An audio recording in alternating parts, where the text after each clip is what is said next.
Welcome sa Panlasang Pinoy! Magluluto tayo ng pork tenderloin salpikaw. Isa itong request ng masugid nating tagapagsubaybay na itatago natin sa pangalang Tikador. Well, actually, ito yung code name na binigay niya sa atin. So, siguro tong si Tikador ay lalaki, kaya bro, paps, parekoy, bossing, para sa'yo tong recipe na to. Ito yung mga ingredients na gagamitin natin. Gagamit tayo dito ng lomo o pork tenderloin. Hihiwain natin ito maya-maya. Kailangan din natin dito ng extra virgin olive oil o kahit yung ordinaryong olive oil, pwede na. Crushed garlic o yung dinikdik na bawang. Mantikilya o butter. Kailangan din natin dito ng Worcestershire sauce, ng oyster sauce, at gagamit din tayo dito ng ground black pepper, pati na rin ng salt. Kaya umpisa na natin. Ito yung kompletong listahan ng mga ingredients para masundan ninyong mabuti.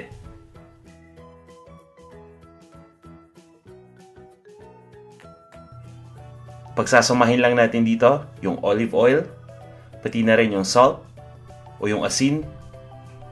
Lalagay lang natin dito. At kukunin na din natin yung ground black pepper. At ihalo na rin natin. Kukuha ko ng kutsarita o yung maliit na kutsara at gagamitin ko itong panghalo. Haluin lang natin itong mabuti. At pagkatapos nyan, ay ilalagay na natin dito yung bawang. And guys, hindi matutunaw ang asin dito sa prosesong to. Ang ginagawa natin ay pinagsasama lang natin mabuti yung mga ingredients. Ilalagay ko na yung bawang dito. So ito yung bawang na dinikdik ko lang kanina. Gumamit lang ako ng almeres para idikdik ang bawang. At haluin din natin ito, kagaya ng ginawa natin kanina. Once mahalo na natin, iiwan muna natin ito ng ilang minuto nang sa ganon ay ma-infuse na sa oil yung lasa ng mga ingredients na nilagay natin. Ngayon naman, hiwain na natin into cubes itong ating lomo. Dahil mahaba ito, hahatiin muna natin ito sa gitna at pagkatapos, hihiwain natin lengthwise. Hatiin muna natin sa gitna. So, hiwain lang natin ito crosswise muna. At pagkatapos nyan, so yan, nahiwa na natin ng crosswise o pahalang. Ayusin naman natin to at hiwain natin lengthwise o pahaba. Ayan. At pagkatapos nito, pwede na natin itong hiwain into cubes. Simpleng-simple lang. Hiwain lang natin into cubes na kagaya nito. At syempre, yung dulo nito medyo malaki. So, ang gagawin natin, hihiwain lang natin sa 2 piraso. Yung naunang hiniwa natin maliliit, so pwedeng okay na yon. So, itong mga malalaking piraso lang, ang gagawin natin, hihiwain natin sa 2. Kagaya nito. Gagawin natin itong step na to pag may makita kayong medyo malaking hiwa ng lomo. Yan, tabi na natin. Gagawin lang natin yung same step na to dun pa sa ibang lomo na natira. Ito na yung pork tenderloin na nahiwa natin into cubes. Kung bago lang kayo sa paghihiwa, napakagandang practice nito. Basta ulit-ulitin nyo lang at masasanay din. Importante, mag-ingat lang kayo kapag gumagamit ng kutsilyo. Alright guys, ang next step na gagawin natin ay ilalagay muna natin ito sa isang malaking bowl. So itatabi ko muna. Linisin lang natin itong surface at ilalagay ko na dito yung mixing bowl natin na may kalakihan. Pero yung laki nito, tama-tama lang dito sa dami ng pork. Ilalagay natin yung pork dito. At pagkatapos, ay ihahalo na natin yung ating infused oil. Ito na yung ating infused na olive oil.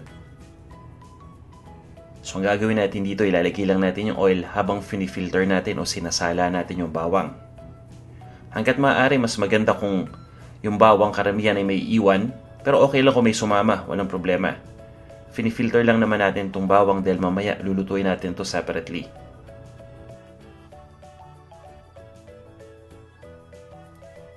Pigain lang natin ng konti yung bawang para lumabas pa yung konting oil.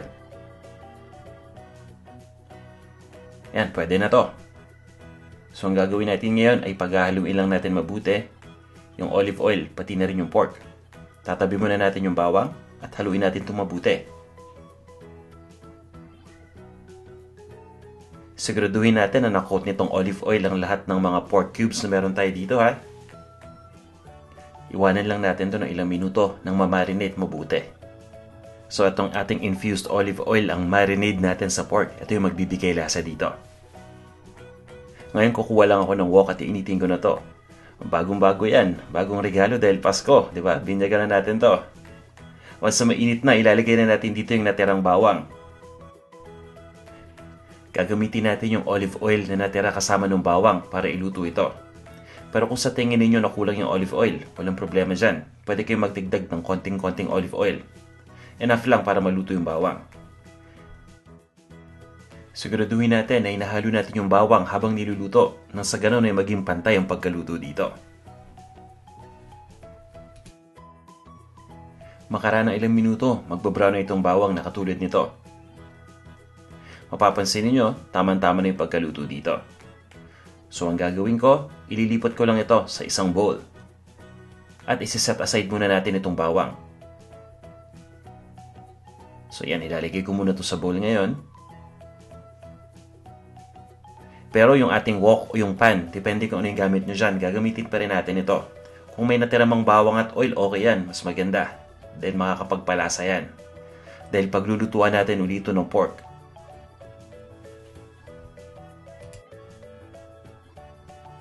So itong ating wok o pan, mainit pa rin sa puntong ito. Ilalagay na natin dito yung ating marinated na pork na hiniwa natin into cubes. At isasama natin dito yung natirang olive oil na ginamit natin na marinade. Pagkatapos ay lulutuin lang natin ito hanggang sa mag-light brown yung kulay. Habang binabrown natin yung pork, mapapansin ninyo magtutubig ito. Natural lang yan.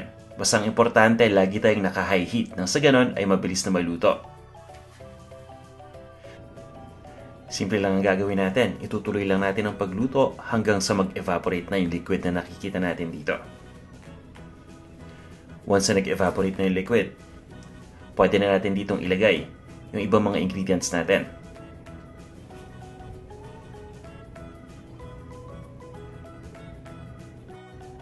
Ihalo ko na dito yung Worcestershire sauce. Ang tawag ko dati dito, Worcestershire. Yun ang nakalagay doon sa lalagyan eh. Diba?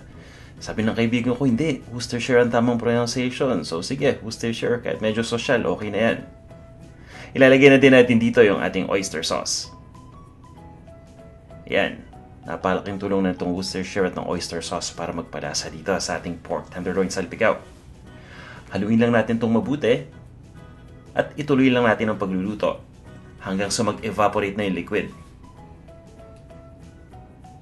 Ang ginagawa ko dito sa puntong ito, nilalagay ko yung kalahati ng naluto na natin na bawang. Yung kaninang bawang na na-brown natin, ilalagay ko lang dito yung half nun. At isasama natin sa pagluto. Nakakatulong din ito ng malaki sa pagpapalasa dito sa ating dish. So ituloy na natin ang pagluto hanggang sa mag-evaporate na yung ating liquid. Sa puntong ito, halos nag-evaporate na yung liquid. Pwedeng-pwede nang ilagay yung ating last na ingredient. Ito na yung mantikilya o yung butter. Nakakatulong to para magpalinamnam dito sa ating dish. So ang gagawin natin dito ay tutunawin lang natin tong butter at lulutuin lang natin ng ilang minuto pa. Ang kagandahan niya, napakabilis lang matunaw itong butter. So sandaling-sandali lang itong prosesong to.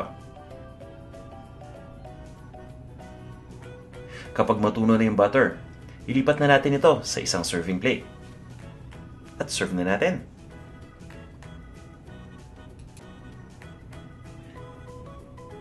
Handa na yung ating serving plate.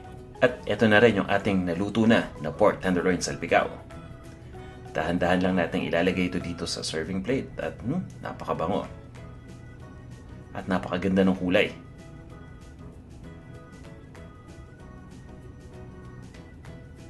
Ayusin ko lang ito at lalagyan na natin nung natira na garlic sa taas. So guys, ito yung natirang garlic natin. Nasa sa inyo na kung paano nyo gustong i-distribute ito. Pwedeng lagyan nyo ng style. Pwedeng bara-bara rin katulad nito. Okay lang yan.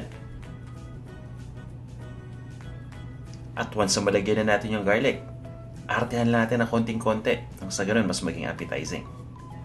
Maglalagay lang ako dito ng chopped scallions. Ito yung tinadtad natin na dahon ng sibuyas. Para nang sa ganon, mas maging lively ang itsura at mas maging magana tingnan.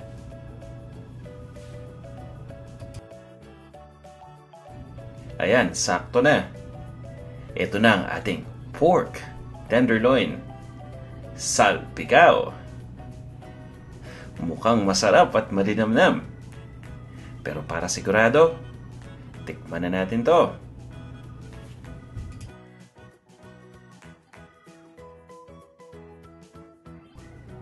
Kanina pa talaga ako natatakam dito kaya gustong gusto ko ng sampulan. Ayan tingnan ninyo. Dali, ayusin ko. Ayaw talaga mag-focus Tingnan nyo na lang yung nasa likod. Basta, kakainin ko na.